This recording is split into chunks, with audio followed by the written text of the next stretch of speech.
The Peter Schiff Show. Today's podcast is sponsored by Shopify. Shopify is a platform designed for anyone to sell anywhere, giving small entrepreneurs the resources once reserved for just the biggest businesses. And right now, you can get a free 14-day trial and full access to Shopify's entire suite of features by going to shopify.com/gold.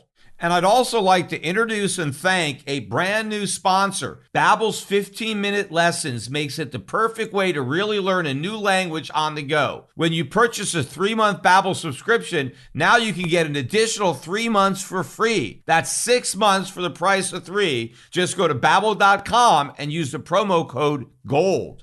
Stocks went on a roller coaster ride on Thursday and Friday. Of course, the biggest moves were reserved for the Nasdaq. And of course, within the Nasdaq, it was the most overpriced and highly speculative stocks that went on the wildest ride. And it got started on Wednesday night. In fact, I spoke about it on the podcast I recorded on Wednesday evening when Meta, formerly known as Facebook, came out with disappointing earnings, and Meta was down about 20% in after-hours trading, and it dragged the entire Nasdaq down about 2% at that time. Well, it was even worse when they rang the opening bell on Thursday.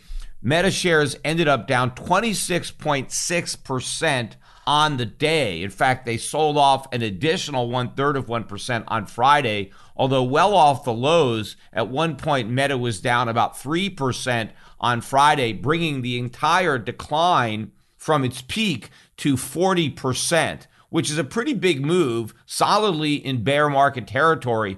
But when you think about the fact that Meta is one of the most widely held stocks among both individuals and institutions, you get an idea of how much damage is being done to the typical stock portfolio.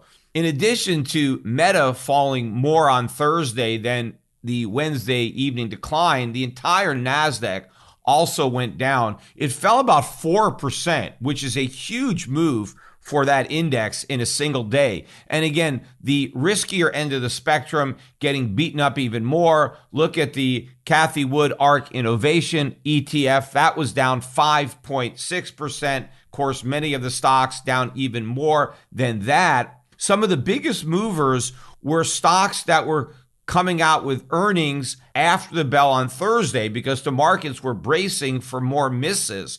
So Amazon, Snap, and Pinterest in particular were getting hit pretty hard. Amazon was down 7.8%, Pinterest was down 10.3%, and Snapchat was down 23.6% because investors were worried that if they also reported bad earnings like Facebook, that those stocks would get clobbered. Well, everybody was set up for misses. And what the market did was surprised everybody because all three of those stocks ended up beating expectations. And that resulted in a sharp reversal in those names, which also helped to power the entire Nasdaq up, which rose about 1.4% on Friday. So not nearly recouping the 4% Thursday loss, but those individual stocks did. In fact, Amazon was up 13.5% on the day, Pinterest up 11%, and Snap rose by a staggering 59%. And I think what helped to power those gains was the fact that people may have gotten short in anticipation of a Facebook-style blow-up, and when that didn't happen, they had to rush to cover, and so that likely exaggerated the size of these moves. Again, I think these stocks are all headed lower. I don't think the earnings matter as much right now as valuation. All of these stocks are overvalued, and I think they're going much lower. Of course, there were some other stocks that did move lower on Friday on bad earnings. Two in particular that I want to highlight are Clorox and Ford. Clorox was down 14.5%. Big decline, new 52-week low. That stock is now down about 30% from its 52-week high. The reason for the decline was an earnings miss, and the reason for the miss was inflation. Inflation was driving up the cost of their products. They hadn't fully passed on those higher costs to their customers, which was certainly the case for a lot of companies last year that were lulled into a false sense of security because they believed the Fed that inflation was transitory. So they didn't raise prices, and now they're paying the price in weaker earnings and falling stock prices. But of course, what is Clorox going to be doing? They're going to be raising prices. They didn't really discuss that, but it's certainly going to happen. They have to defend their margins. They need to start raising prices, and that's what's going to happen. Now, as far as the stock is concerned, even though it's dropped considerably, looking at Clorox, I think the valuation is still too high on the stock. It's trading at about 26 times earnings, which I think is rich for that type of company if you compare it to its peers. Certainly if you compare it to the companies that I own that operate in that space, the stock is expensive. I think if it fell to below 20 times earnings, the stock might look interesting. That would be about $100 a share or less. Right now it's $141. If the stock does go down to $100 a share, it would represent about a 50% decline from its peak. And by the way, Clorox was another one of those COVID winners. One of the reasons it rose so much in 2020 was because everybody was cleaning stuff and sterilizing and bleaching things because they were afraid of getting COVID. And so that drove some extra sales of Clorox, which helped the stock get way ahead of itself as a lot of people just bought into it the way they bought into so many stocks that were temporarily benefiting from COVID. Investors were acting as if those temporary benefits were permanent, and of course they were not. The other stock that got beaten up on Friday on weak earnings was Ford. Shares of Ford were down 9.7% on the day, and that stock too is now down about 30% from its peak. But I don't really think the problem with Ford is a valuation problem. I think it really reflects underlying weakness in the U.S. economy. I think fewer and fewer Americans are going to be able to afford to buy new cars. I mean, fewer and fewer Americans can afford to buy used cars. So I think you're going to see a lot of problems both for Ford and GM domestically as U.S. customers are priced out of the new car market. Plus, a lot of people already bought new cars. They took advantage of artificially low interest rates, cheap financing to buy cars. And a lot of these buyers took out long-term loans. People are buying cars and they're using 5 or 6 year loans to do it. And so it's taking people a long time to repay their car loans, which means it's going to take a long time before they can afford to replace their existing car with a new car. And all of that bodes ill for the profits of domestic car companies. But the biggest move was not in the stock market, but in the cryptocurrency market. We saw a huge rise on Friday in Bitcoin. In fact, as I am speaking, Bitcoin has recovered the 40,000 handle. In fact, it's above 41,000. 41,500 is about where Bitcoin is trading as I am recording this podcast on Saturday morning. If you look at shares of the Grayscale Bitcoin Trust that dropped 3.5% on Thursday, along with other risk assets, it exploded higher by 13.5% on Friday, to the joy of the Bitcoin hodlers who are now convinced that the low is in and now we're off to the moon again, which of course is exactly what the rally is designed to do. I think this is a sucker rally orchestrated to create a false sense of hope, to sucker in some more buyers so that other people can continue to unload these overvalued crypto tokens. And so I don't expect this 40,000 level to hold. In fact, this may be the last time that Bitcoin trades above 40,000. We'll see. But if I'm correct that the air is coming out of all these speculative bubbles,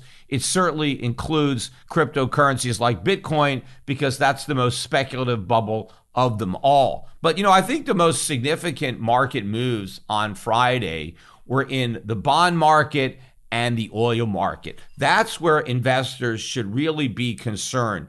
Bond yields really spiked on Friday. The yield on the 10-year Treasury is now at 1.93%. This is the highest it's been of this move. 30-year Treasury is yielding now 2.23%.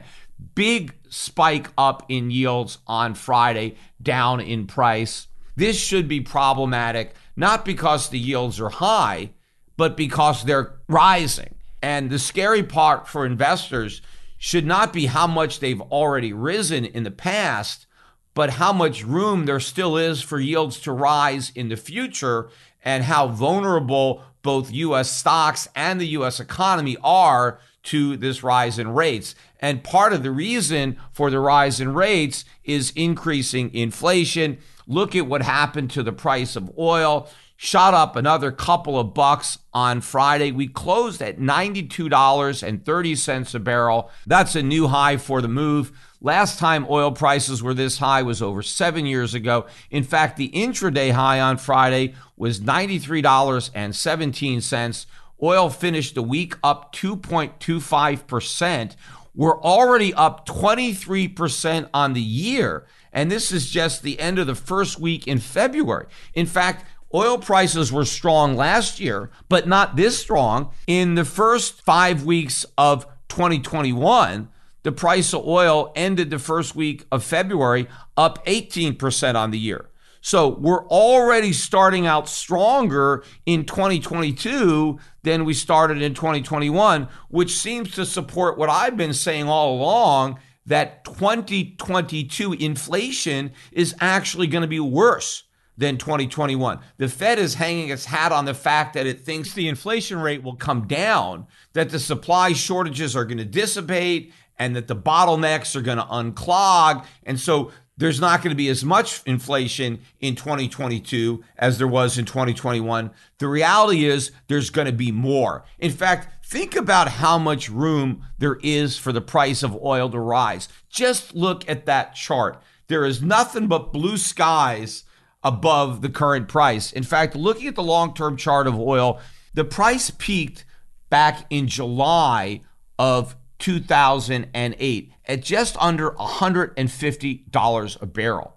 But think about what was going on in July of 2008. The US dollar index was at 73. You had a very weak dollar, which meant even though oil was really expensive for Americans, it wasn't nearly as expensive for foreigners who were able to take advantage of the cheap dollar. So in their own currencies, it wasn't as big a deal as it was in the US, although the prices were still high. I'm not saying they weren't high in Europe or Asia. They were just not nearly as high as they were in America. Also, look at where the discount rate was. In 2008, that summer, the discount rate was at 6.25, which was the high for that cycle. Today, the discount rate stands at 0.25%, the low of the cycle. That is a huge difference. And also, the dollar index is above 95. We have a much higher dollar than we did back in 2008. My point is that the dollar has a lot of room to fall, and interest rates have a lot of room to rise before we may break the back of the oil bull market. And of course, what really helped break the back of that bull market in the summer of 2008 was the 2008 financial crisis. That's what really sent the price of oil crashing. Plus, the 2008 financial crisis sent the value of the dollar soaring as everybody rushed into dollars during that crisis. And so that really brought the price of oil down. But that's not going to happen. Not for a while anyway. I think that as the Fed starts to raise interest rates, they're not going to come near 6.25%. We're not going to get rates nearly high enough to start to impact the demand for oil or bend the inflation curve. And the dollar has a long way to fall. And as it falls, that's going to put upward pressure on oil prices. So if the price of oil could peak at $150 a barrel with a 6.25% Fed funds rate and a 95 DXY, where's it going to peak this time? I think we could easily get a peak close to $300 a barrel for the price of oil. Right now, we're not even 100, so that's a tripling in the price of the oil. How long will that take? I don't know. I mean, maybe it'll peak out in 2028. That's another 6 years from now. But that would be a doubling in the price of oil from peak to peak over a 20-year period. Oil peaking at 150 in 2008 and then peaking again at 300 in 2028. That doesn't seem like too absurd a price move, a doubling in price over a 20-year period, especially considering all of the money that would have been printed over those 20 years. In fact, it's possible that the price of oil goes even higher than $300 a barrel during that time frame. But what does that mean? Well, that means that gasoline is going to be more than $10 a gallon. I mean, right now it's probably about $3.50 a gallon, maybe $4 in some parts of the country. But imagine the U.S. economy when people are paying $10 a gallon for gas. And of course, they're going to be paying a lot more money for a lot more things. It's not just going to be energy prices that are going up. The entire cost of living is going way up. And that is the big problem. And it would be an even bigger problem for the bond market if investors really understood what was going on, because they clearly don't. The price of gold was up about $2.50 on Friday, but it wasn't way up. And in fact, initially, when we got the jobs report, and I'm going to get to that shortly, but when we got the jobs report, which came in stronger than expected, the gold price initially sold off, which is basically what's been happening. Every time we get stronger than expected economic data, you get a sell-off in the price of gold because traders react to that news by bracing for higher interest rates, because anything that suggests a stronger economy also suggests that the Fed is going to be more likely to have a tighter monetary policy, raise rates more than expected, shrink the balance sheet sooner than expected. And so that's always been negative for gold. But what these traders still don't understand is that it doesn't matter if the Fed raises rates, because it's not going to raise them enough. Inflation is going to get worse no matter what the Fed does, because the Fed doesn't have the political will to actually raise rates high enough to fight inflation. Now, it has to at least raise them a little. It has to at least pretend that it's going to fight inflation, especially when inflation is such a big problem. So the markets are bracing for the fight. What they're not bracing for is that the Fed is going to lose the fight, that inflation is going to win. If investors understood that, the price of gold would be skyrocketing. In fact, bond prices would be even weaker if investors understood that. Yes, investors are now pricing in higher rates into the bond market, and that is pressuring bond prices down. But if they were going to factor in the massive loss of purchasing power of the US dollars in which those bonds are denominated, bond prices would be crashing. They wouldn't just be going down. And eventually, that is what's going to happen. Investors are going to understand that inflation is going to get worse and that these nominal rate hikes that the Fed is going to deliver are not going to do anything to slow it down, that real rates are actually going to be falling because the Fed is going to get further and further behind the inflation curve. And eventually, the rate hikes that the Fed is delivering, in addition to the pain of higher prices, they are going to slow the economy. They are going to push the economy into recession, and that is going to cause the Fed to do an about face and ignore the fact that inflation is getting worse and concentrate on the fact that the economy is also getting worse and may in fact be in recession, and they will pour even more gasoline on the inflation fire because they think the economy needs that gasoline to run faster. The other big mover on the week was the US dollar. Dollar index was down about 2%, closed at 95.48. Now, the main driver of dollar weakness was euro strength. In fact, the dollar did manage to rise against a number of other currencies, but it got smacked against the euro. Euro rose 2.7% on the week, Most of those gains took place Thursday and Friday. And I mentioned the possibility of this on my Wednesday podcast because I mentioned that the ECB was having its press conference on Thursday. It was going to announce its decision on interest rates. And of course, as I said, it left rates unchanged pretty much at zero. But what spooked the markets and caused the rally in the euro was the fact that Christine Lagarde actually acknowledged that inflation's a problem. She admitted that the risks to inflation are to the upside. So the ECB is no longer worried that inflation will be too low. They're worried that it will be too high. Well, a little bit too late for that. Talk about trying to close the barn doors after the horses have left. I mentioned on my last podcast that the CPI was up 5.1%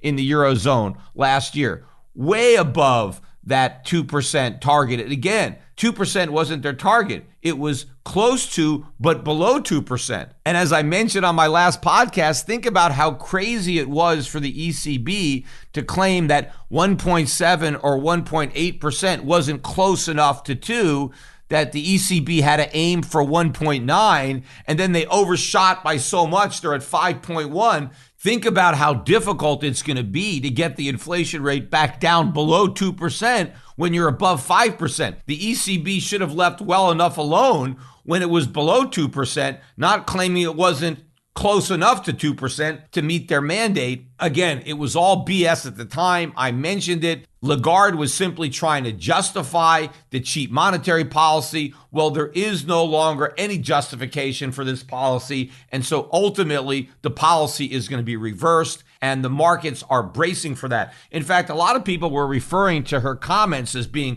hawkish. I mean, there was nothing hawkish about acknowledging this massive problem. Lagarde is still a dove. No question about it. If she were a hawk, they would already be hiking rates. They would already be ending their QE program. Instead, the program is continuing in the face of all this inflation. So she is not a hawk. There are no hawks anywhere in the central banks. There's just doves. But yes, Lagarde is now somewhat less dovish than she was in the past.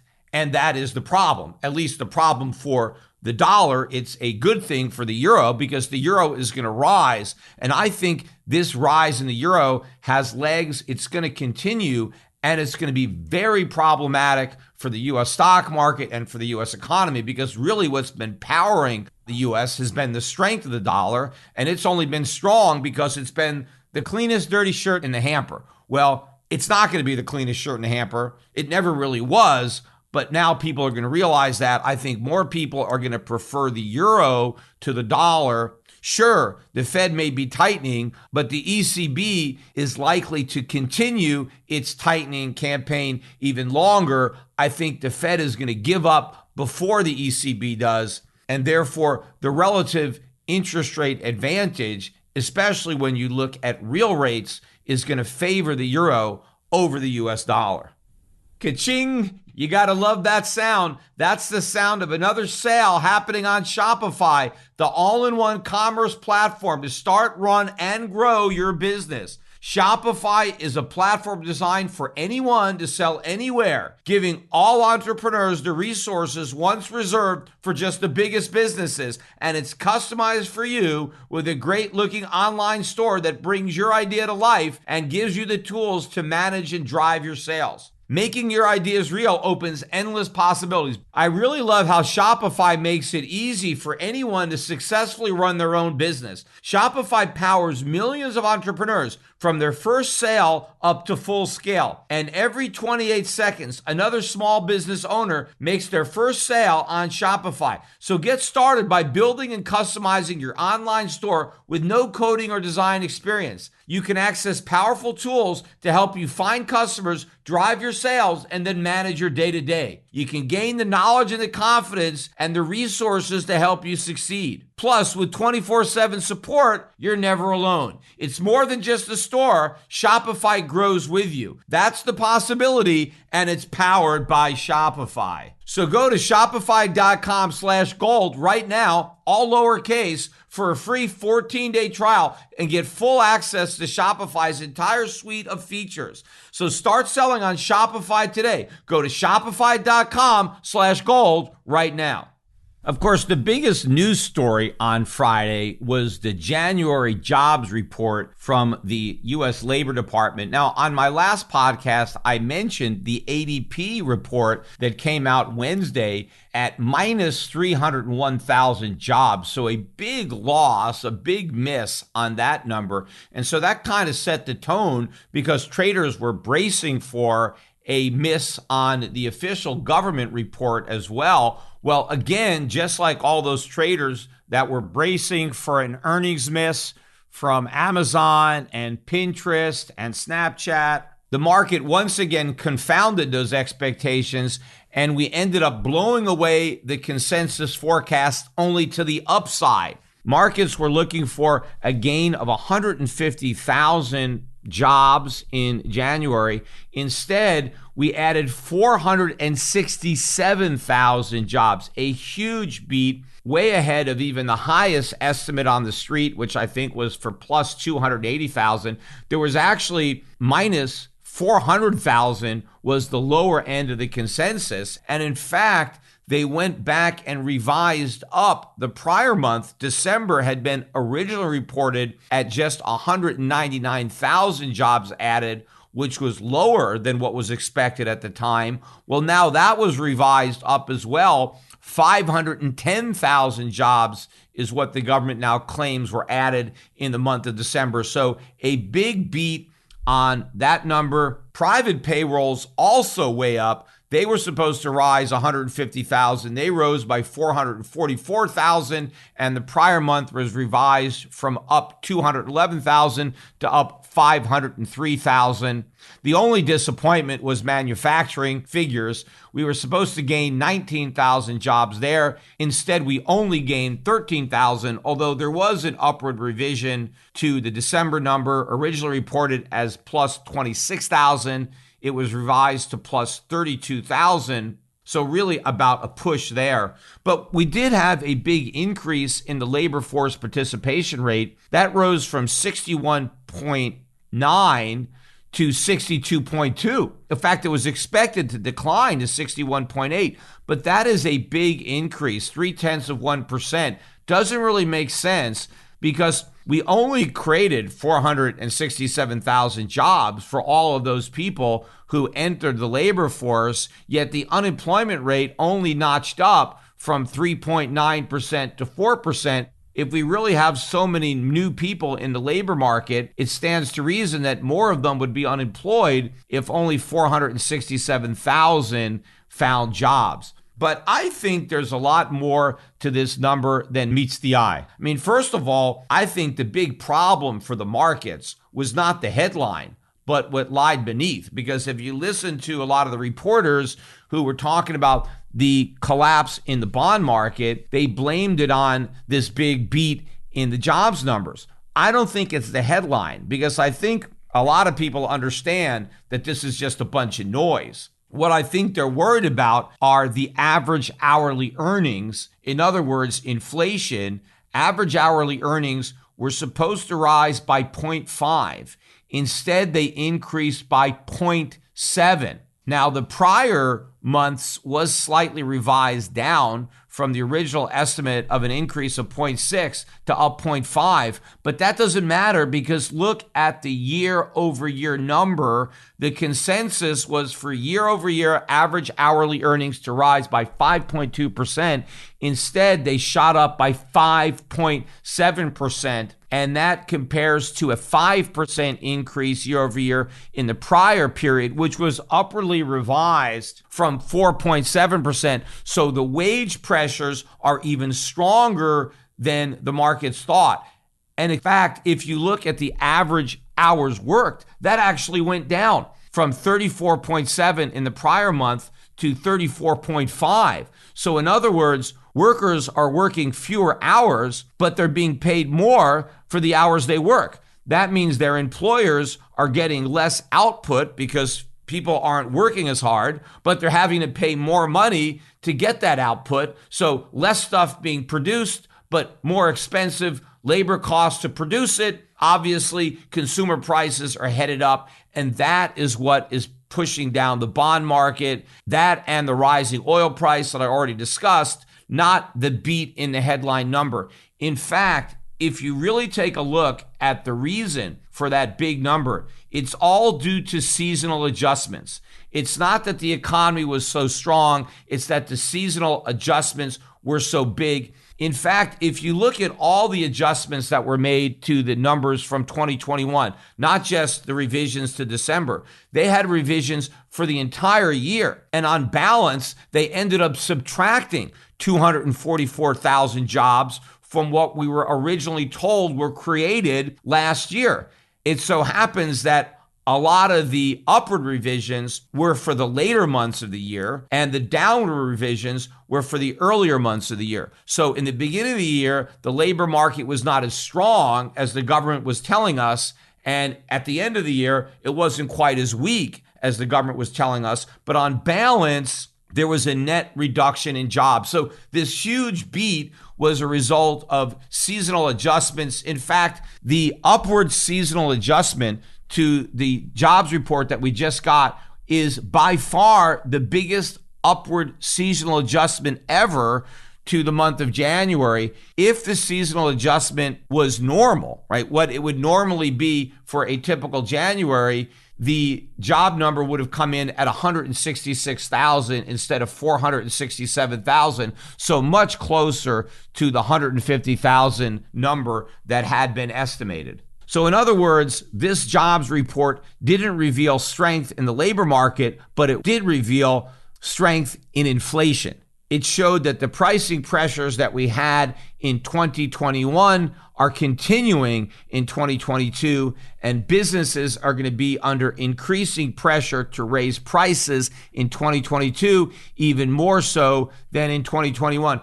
Whether it's saving more and spending less, getting organized, or losing weight, there's a lot of worthwhile goals to set for yourselves this year. And one that's been at the top of my list for a while is learning Spanish, especially since I live in Puerto Rico. And with Babbel, the language learning app that sold more than 10 million subscriptions, I may actually be able to pull it off. Learning a new language doesn't have to be tedious. It can be fun and engaging. The whole Babbel process is addictively fun, fast, and easy. Babbel teaches you bite-sized language lessons for real-world use.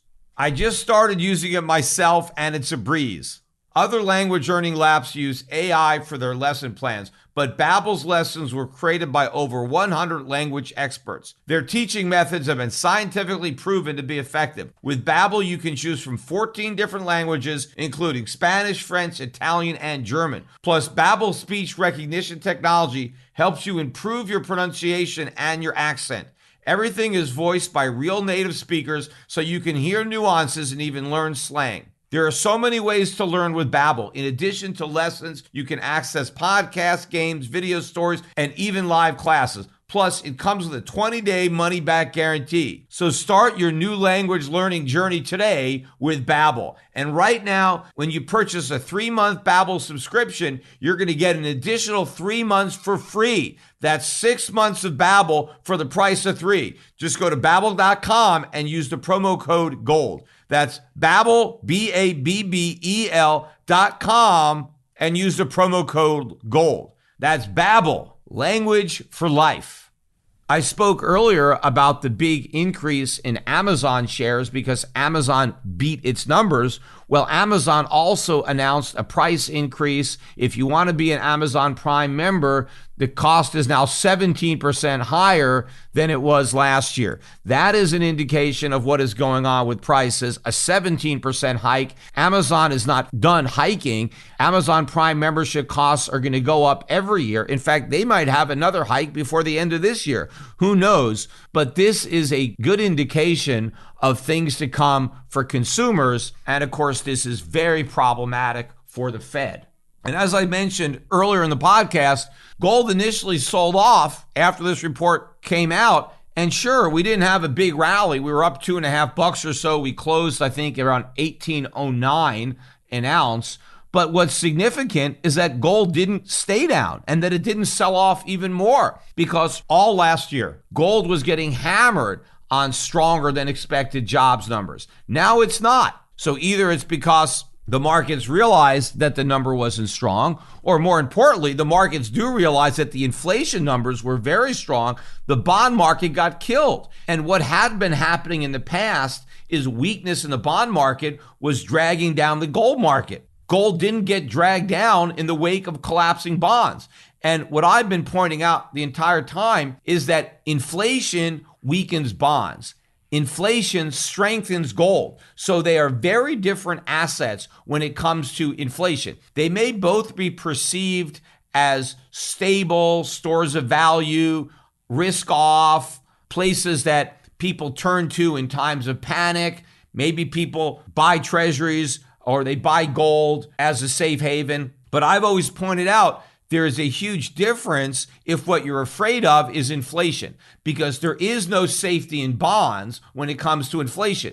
Because when it comes to inflation, it's the bonds that are the most vulnerable. Gold is a hedge against inflation, and maybe we're starting to see the beginning of that divergence. Traders are finally starting to wake up. So right now, gold is not going down when we get this inflation data, but eventually it's going to go way up. When again, as I mentioned earlier, traders stop focusing on the fact that the Fed is going to fight inflation and start focusing on the fact that the Fed is going to lose that fight and that inflation is going to win. But another winner from inflation is going to be stocks. People are going to be buying stocks as a hedge against inflation, except they're not going to be buying the same types of stocks they were buying when they weren't worried about inflation and they had no inflation to hedge. This is the rotation that I've been talking about out of the momentum stocks, out of these hyped up, high-flying stocks into traditional value, low PE, high dividend paying companies that actually make stuff, where they have pricing power and they can deliver those earnings to their shareholders right now in the form of dividends. Not betting on the come, not earnings that may or may not materialize many, many years in the future, but earnings that are already here right now and that can keep their shareholders ahead of inflation. And in fact, bigger than just the transition out of growth into value is going to be the transition out of U.S. stocks into foreign stocks, because of course it's the rest of the world that has all the value stocks. The US market has been dominated by these overpriced momentum names, all these big tech stocks like Facebook that is now down 40% from its peak. But there's a whole lot of stocks similar to Meta that are going to be going down. Investors are going to be using these stocks as a source of funds, and they're going to be moving into other stocks that represent much better investment value and inflation hedges. Now, a lot of people think, well, that can't happen. If the US market is going down, it's going to drag the whole world down with it. Everything is trading in lockstep, and that's not going to happen. I think what we're going to see with the US stock market vis-a-vis the rest of the world is something similar to what we saw with the Nikkei in its spectacular boom and bust that also didn't drag down the entire world. I mean, look at the move that we had in the Nikkei. In 1950, the Nikkei was at 100. And 40 years later, 1989, approximately 40 years, the index was at 35,000. That's a 350-fold increase in 39 years. Just massive. But it's actually bigger if you price it in US dollars. Because in 1950, you got 360 yen to the dollar. And in 1989, it was about 130. So you almost had a triple in the value of the yen as you got a 350x increase in the value of the Nikkei. So if you combine the two, that's 1,000 times.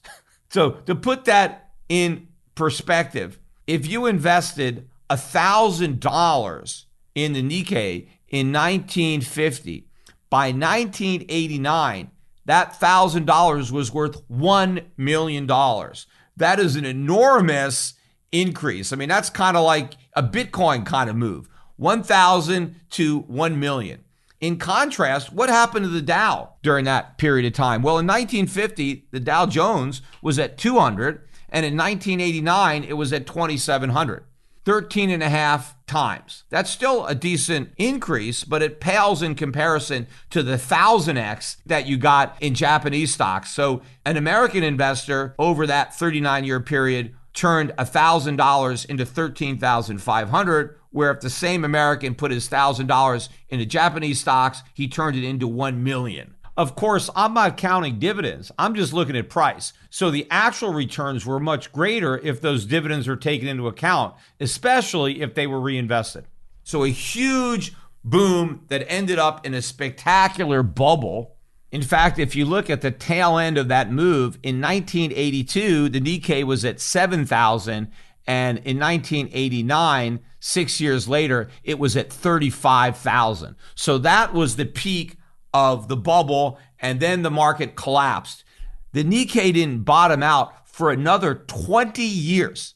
It was in 2009, following the 2008 financial crisis. That's the year the Nikkei finally bottomed, and it was 77% lower than it was 20 years earlier. So if you just bought and hold, if you were buying the dips in the Nikkei because it had been a bull market, think about the severity of those losses over a 20-year period. In fact, as of now, today, the Nikkei is still below where it was in 1989. I think it's around 29,000-ish right now. So it's been over 30 years, and the market is still down.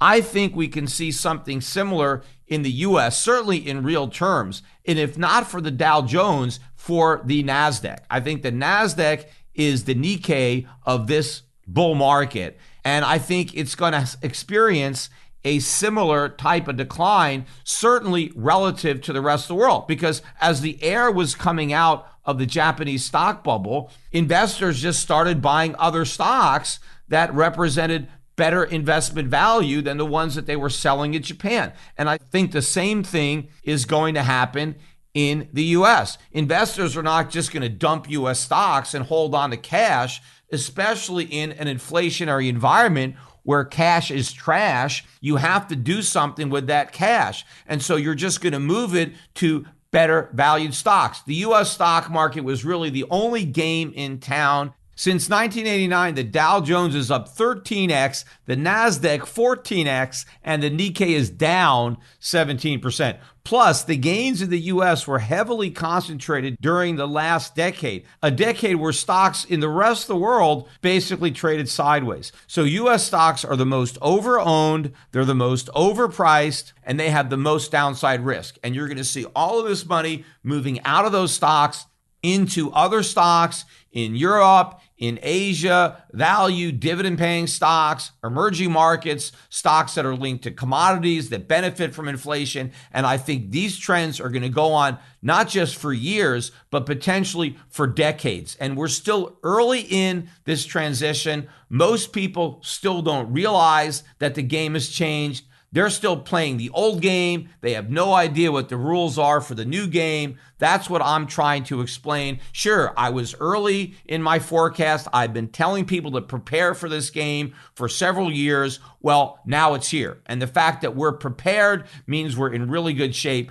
The good news for the people who haven't followed my advice yet is it's not too late. And it's pretty obvious based on what's happened that the advice was sound, and you have plenty of time to get rid of overpriced U.S. stocks, to sell your overvalued U.S. dollars, and to create a portfolio of foreign value dividend paying stocks, to get exposure to emerging markets, to commodities. So make sure to contact your representative from Euro Pacific Capital, from Euro Pacific Asset Management. Take a look at my mutual funds. Don't just take a look at them, buy them. Read the prospectuses, understand the risks, but also understand the greater risks of not getting into those funds, of sticking with the U.S. stock market, of staying with the U.S. bond market, of staying with the U.S. dollar. That's where the risk is. And if you want to avoid those risks, you got to get out of those assets and you got to get into something else that can deliver a much better return, especially adjusted for inflation. I want to change gears, though, and finish up the podcast by talking a little football. I mean, there's no football this weekend unless you're going to count the Pro Bowl that they play tomorrow. The real football game is coming up a week from Sunday, the Super Bowl between the Bengals and the Rams. But there are two big football stories during the week. One being a lawsuit filed by Brian Flores, who is the former head coach for the Miami Dolphins. He is suing the Miami Dolphins for, among other things, racial discrimination. In other words, Flores is claiming that one of the reasons, and maybe the reason, I don't know, that he was terminated from the Dolphins is because he happens to be black. He was one of only two black head coaches in the NFL. So now there's only one left. That's Mike Tomlin, who's the head coach of the Pittsburgh Steelers. But not only is Flores suing the Dolphins for firing him, he's also suing the New York Giants and the Denver Broncos for not hiring him because he interviewed with both of those franchises, but neither one gave him the job. So these two teams are also being sued, as is the NFL itself, as apparently the entire league is supposedly guilty of racial discrimination, despite the fact that 70% of the NFL players are black. Remember, only 13% of the population in general is black, yet 70% of NFL players are black. Clearly, there's no discrimination going on there. Now, some people might say, well, it's not fair to compare the percentage of black NFL players to the overall population because maybe blacks on average tend to play football more than whites. I don't know if that's true or not, but if you compare it to college football, 43% of college players are black. 47% of Division I college players are black. So that's basically where these professional teams are drawing from. That's the pool. And if 47% of the potential players that could be drafted are black, yet 70% of the players that end up being drafted are black. Clearly, the NFL is not discriminating against black athletes when it's more likely to hire black athletes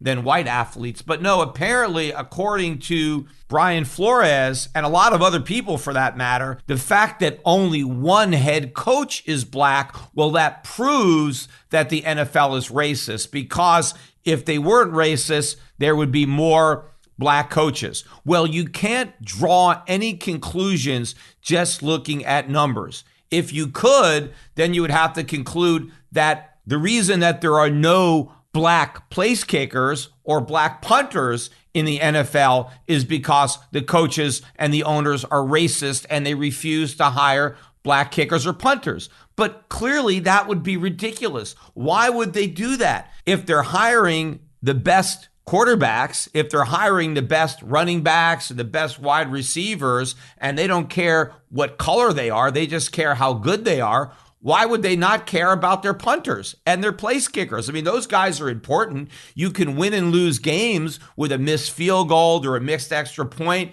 And sometimes special teams, you get a good punt and you really back the other team up. These are important players. Clearly, NFL owners and coaches want to hire the best punters and kickers. And if there were quality black kickers out there, they'd get drafted. They'd be hired. There's no question that they would be. Now, the question is, why aren't they there? Well, I don't even think it matters. The fact of the matter is they're not there. The best kickers and punters happen to be white, and so that's who the teams are hiring. That's not the case with other positions. There are plenty of great black running backs and wide receivers, and so they're getting hired. Now, you could try to come up with reasons why there's no black kickers or punters. Ironically, one of the only black punters in the history of the league, and he happened to be one of the best punters ever, was a guy named Reggie Roby, who unfortunately, the guy died a couple of years ago, very young, 43 years of age, had a heart attack, but he played 16 years for the NFL, 9 of those years with the Miami Dolphins. In fact, the Miami Dolphins drafted him out of college. So how racist were they if they drafted a black punter? Now, obviously, I think it was a different owner back then, a different coach, but still it's the same culture. And I just think it's kind of ironic that the Dolphins were the ones that had Roby. But to try to think about why there aren't more black punters and kickers, because it's clearly not because they're not athletic enough to be able to kick the ball. Clearly they could. It's just that they don't do it. And I think there's 2 reasons for that, although there could be more. I think one is that a lot of these kickers have a soccer background, and so there's probably not as many black kids playing soccer as there are white kids. So if you're taking your kickers from soccer, you're more likely to have white kickers. But I think another reason is that these punters and kickers, they start in high school, and a lot of the more athletic football players, they don't want to be punters. They want to be the quarterback or the wide receiver, the running back. They want to score touchdowns, right? That's where you get the glory. That's where you get the girls. You don't have a bunch of head cheerleaders out there bragging about how they're dating the punter, right? So the punter is not where people aspire. And these guys, they don't even make that much money. Who becomes the punter? It's the guy that's not good enough to play any other position. So a lot of times, that's the white kid. He's not fast enough. He's not strong enough. He doesn't have the skills, but he wants to be on the team. So he settles for punter. And so he punts all through high school, and then he punts all through college, and now he gets drafted. Some of the black players who were better athletes, who were running backs, they were probably not quite good enough to make it in the NFL. They were good enough to play in college, but they weren't good enough to play in the NFL. But now they can't just start punting. Maybe if they would have started out as a punter in high school, they could have been drafted and they could have been a punter, but they spent their time as a running back. And so they couldn't catch up with all the years of experience that these white punters and kickers had because they weren't good enough at an earlier age to play the other positions. That's probably the reality. It's got nothing to do with race. And the same thing with coaching. The fact that there's only one black head coach, although there was 2 until Flores was fired, the fact that there's now one has nothing to do with race. The owners want to win. And just like they hire the best players, they hire the best coaches. Now, maybe you want to try to argue that, well, the coaches, they can't afford to be racist when it comes to hiring players because there it's really important to have the best people for the job. And so you have to hire the black players. But maybe that's not the case with coaches. Anybody can coach. It doesn't really make a difference. So you might as well just give those jobs to the white guys. Except that's sheer nonsense. There's no way that that can be true. The average head coach in NFL makes $8 million a year. Of course, some make more. I think Belichick on the Patriots is the highest paid. I think he gets about $12 million a year. So there are some guys making $3 or $4 million a year to average it out. But still, that's a lot more than the average player is paid. I think the average is $900,000 a year. Of course, you have some really high paid guys, Patrick Mahomes, the quarterbacks that are making $30, $40 million a year, right? But they average up a lot of other players that are just making a few $100,000 a year when they just get started in their rookie season, their first few seasons, a lot of linemen. My point is that on average, the coaches are much more highly paid than the players. Now, the owners, they're not throwing their money away. Why are they paying $8 million a year if it doesn't matter who the head coach is? As a matter of fact, there are plenty of people coaching football. Look at all the high school football coaches. You know what the average high school football coach makes? $35,000 a year. I'm sure a lot of those guys would love to take some of these NFL coaching jobs, and they do it for a lot less than $8 million. If it doesn't make a difference who the coach is, you just give out the jobs to any white guy that applies. Why not just pick one of these high school coaches? I'm sure plenty of those guys are white, and you could pay them maybe $100,000 a year, and you'd have a long line of applicants. Obviously, the reason is the coaches that are getting paid $8 million are clearly much better at the job. They are the cream of the crop. These are the guys that are most likely to deliver the winning season or the Super Bowl ring. And so that's why they're getting paid all this money. And if you're paying a coach $8 million a year, you're going to make damn sure you've got the best coach money can buy. And you're not going to care what color that coach is, because the only color you see is green. And another example of the Miami Dolphins not being racist and hiring who they thought was the best person for the job was the 2019 draft. Their number one draft pick was Tua Tagovailoa, black guy. I mean, technically, yeah, he's not African. He's Samoan, but he's very dark. I mean, take a look at a photograph of Tua. He's got black skin, right? So if the Dolphins are so racist, why did they draft him? Why didn't they just pick Justin Herbert, who's a white guy and who is a much better quarterback? He's not a better quarterback because he's white. He's just a better quarterback. Why didn't they pick him if they're so racist? It's because they thought Tua was the better quarterback. And again, they didn't care what color his arm was. They cared about how good his arm was, and they thought he had a better arm than Herbert. They were wrong. They should have taken the white quarterback, but they took the black quarterback, which should show you that they're not racist. They took who they thought was the best player. And when they hired Brian Flores to be the head coach, there were probably plenty of white coaches who wanted the job that they could have hired, but they hired Flores, even though he was black. Why? Because obviously the Dolphins thought Flores was the best man for the job when they hired him. And when they fired him because they didn't think he was the best man for the job, again, it had absolutely nothing to do with race. Now, there could be some other aspects of this lawsuit that may have merit. I'm not saying that there's no merit to anything in there. One of the things that Flores is alleging is that Stephen Ross, who is the owner of the Miami Dolphins, offered to pay him $100,000 for every game that he lost. He was deliberately trying to get the Dolphins to tank so that they could draft Tua. Now, of course, they really should have been trying to draft Joe Burrow, who is going to be playing in the Super Bowl. But at the time, they were talking about tanking for Tua, and they ended up with Tua anyway. But they had an opportunity to take Herbert, but they didn't. But the fact that Ross was trying to pay Flores to lose, and the fact that Flores didn't want to do that because maybe he has too much respect for the game, he's too ethical to deliberately lose. I mean, I'm not really sure about what the NFL rules are when it comes to losing on purpose.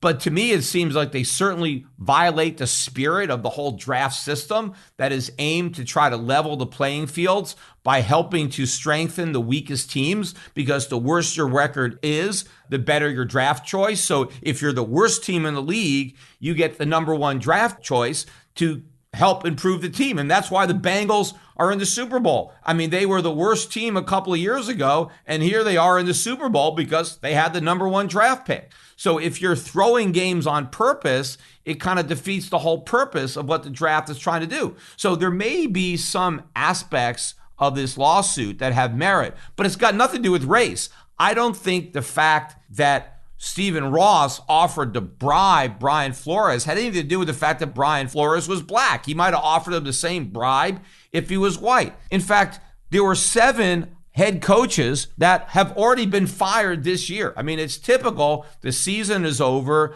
Owners reevaluate where their teams are, and heads roll if you didn't have a great season. I mean, the Dolphins had a winning season, 8-7, but they didn't make the playoffs. I mean, that's not exciting. People want their team to make the playoffs. I mean, they didn't win the division. And so Flores got fired, but so did 6 other coaches. Now, there were 2 coaches that resigned, I think one of which probably would have been fired. It's one of those cases where you can't fire me, I quit. So in total, at least 8 coaches were fired, which represents 1/4 of all the head coaches in the league, yet the only one who is suing is the only one who's black. None of the white coaches are filing lawsuits because they can't.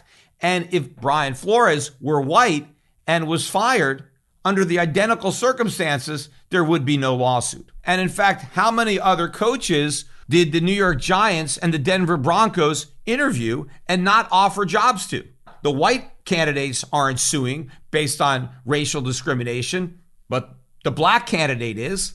Now, my concern here, and the reason I really want to talk about this, is not about the NFL. The NFL is going to be fine. The owners are very rich. I think they're going to end up paying Flores off. They're going to settle this case. It's not going to go to court, and he's going to get a big payday, and they're going to be fine. And maybe the NFL will do something else to virtue signal how much they don't like discrimination. Just like the fact that they put this rule in place, and this is part of the lawsuit. About 20 years ago, I think, the NFL adopted what they call the Rooney Rule. And based on that rule, before an NFL team is allowed to hire a new head coach, they have to interview an outside minority and give that minority coach a shot at the job. And of course, they would do that anyway. As I said earlier, these owners want to win. They've got big egos. You're talking about billionaires who really want to impress the other billionaires. They want to win. That's why they buy these sports franchises. They're generally football fans, and they got big egos, and they want to win. They want to win Super Bowls. And so they want the best players. They want the best coaches. So having a rule that requires you to interview minority candidates is ridiculous, because if there were qualified minority candidates, they would be interviewed anyway. But the problem is, what if you've already decided on a candidate who you think is the best for the job, and that guy happens to be white? Well, you can't hire him unless you go through the motions of interviewing a black guy. And that's what happened with Flores. And he may be upset. I mean, he may realize that he really didn't have a shot at these positions, but he was being interviewed anyway because these teams had to comply with the rules. But that's the fault of the stupid rule. Now, of course, he had an opportunity there. Maybe Flores could have knocked their socks off and said, you know what? I know you've already decided on this other coach, but you know what? I think I'm a better candidate. I think I'm actually better. Give me a shot, and here's why. So he had the opportunity to present his case, which he might not have otherwise had. But if he wasn't able to persuade the owner to hire him, it's because he wasn't able to persuade the owner that he would do a better job coaching the team. Because there's no way the owner refused to hire him because he was black. That is just pure nonsense. I mean, even if there was a racist NFL team owner, and maybe there is, I don't know. There could be. And let's say there is. The owner is going to put his racism aside when it comes to hiring players and coaches, because what's more important than his racism is winning. A winning team makes more money, they sell more tickets, they sell more merchandise, and it's more glory for the owner. So if you're a racist, you're going to put all that aside, you're going to hold your racist nose, and you're going to hire the best players and the best coaches, even if they're black. What if there was a racist NFL owner and he just decided, I'm only going to hire white players? Personally, I think if he wants to do that, he should be allowed to. If he wants to be that stupid and he only wants to hire white guys, let him try. What would happen? The guy would lose every game. The team would go 0-17. In fact, they would be blown out if they had to exclude all of the African-American players. There's no way they could field a competitive team. I mean, first of all, they'd have no defense. There'd be no way they can defend against the long pass because they're not going to have any quarterbacks who can cover the wide receivers. They would get open every time. Almost every play would be like a long bomb for a touchdown. That they have no chance. So there's no way that an NFL owner is going to do that because the marketplace will punish him. You discriminate. You don't hire the best people because you're a racist. You get punished by the market. You lose out to your competitors. The same thing happens outside the NFL. And that's what I'm concerned about. That's going to be the blowback from this lawsuit because just the way the free market punishes people for being a racist, the government rewards them for being a racist. And I've talked about this many times, and I don't have the time on this podcast to really get into it again. But what is the reward that you get from not hiring African Americans or not even interviewing African Americans. The reward is you don't get sued, right? All of the football teams that fired white coaches are not getting sued.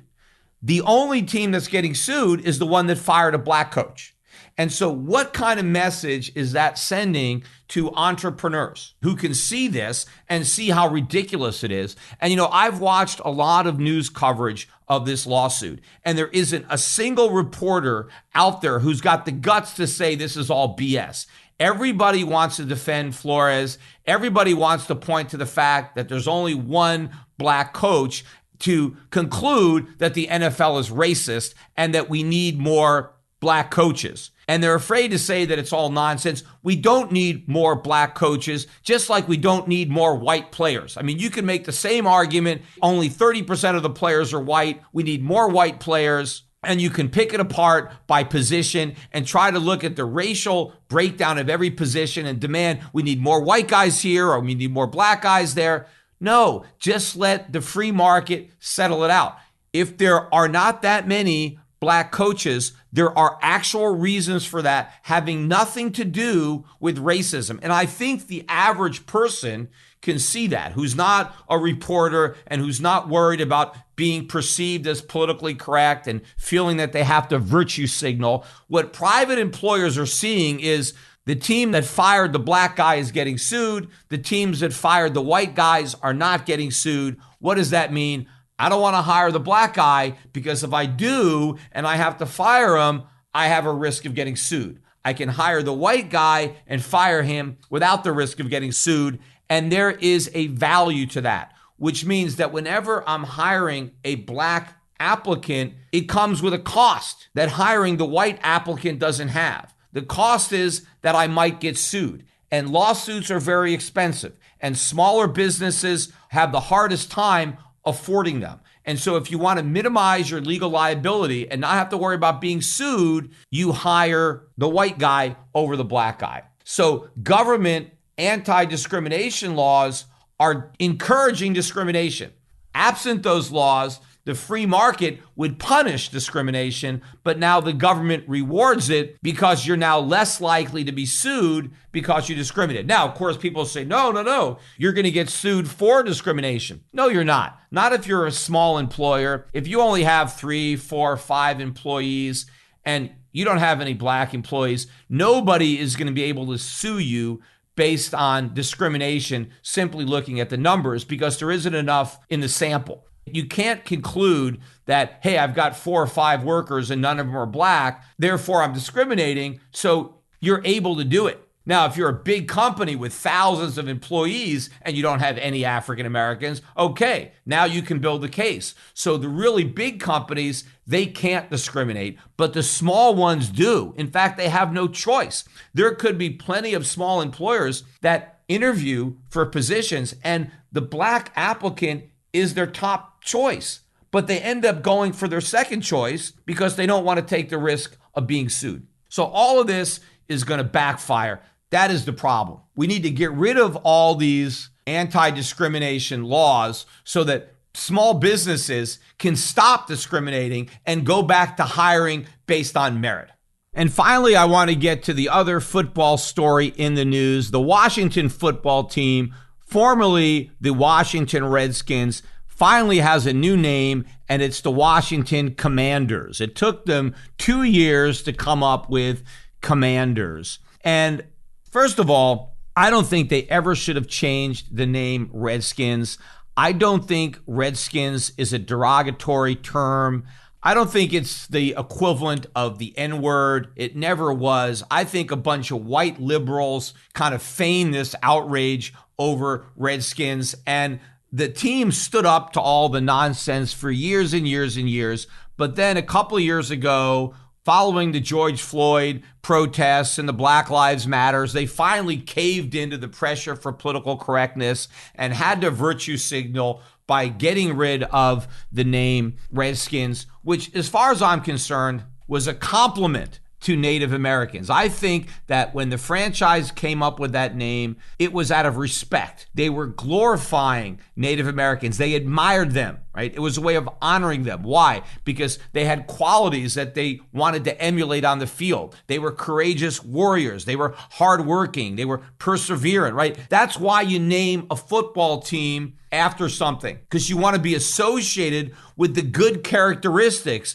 the good traits that whatever you're naming your team after has, right? Think about the names of football teams. A lot of teams are named after animals, right? Lions, bears, eagles, right? These are strong, majestic animals that people admire. Look at the Super Bowl. It's the Bengals versus the Rams, right? It's not the skunks versus the turkeys. I mean, who's going to name their team that? So if you're an animal and a team is named after you, it's because you're an animal that people are attributing positive characteristics to. Some of the teams are named after people. The Raiders, the Buccaneers, the Patriots, or the Cowboys. These all have positive connotations, right? You don't see football teams named the Wimps or the Pansies or the Sissies. So naming your football team the Redskins was a compliment. It wasn't an insult. This whole thing was about political correctness. But what also really bothers me is this new name, the Commanders. And when I read some of the stories as to why they were coming up with the name Commanders, not that it's like a really bad name in and of itself, but it's the reason that they came up with it. They said that they wanted the team to have a name that represented the capital because, this is Washington. It's the nation's capital. And so they took that very seriously because they represented our capital. And so they wanted the football team's name to be associated with the qualities and the stature of the nation's capital. And so they came up with Commanders. And unfortunately, they're right, because we actually have a command economy, a socialist economy being commanded from Washington, D.C. Now, that's not the way it's supposed to be. But unfortunately, I guess the owners of the Washington football team recognized that the economy is being commanded from the capital. A more realistic name for the team would be the Washington Bureaucrats, because that's really what they are, is a bunch of bureaucrats. But that's not the type of name that you want to have for your football organization.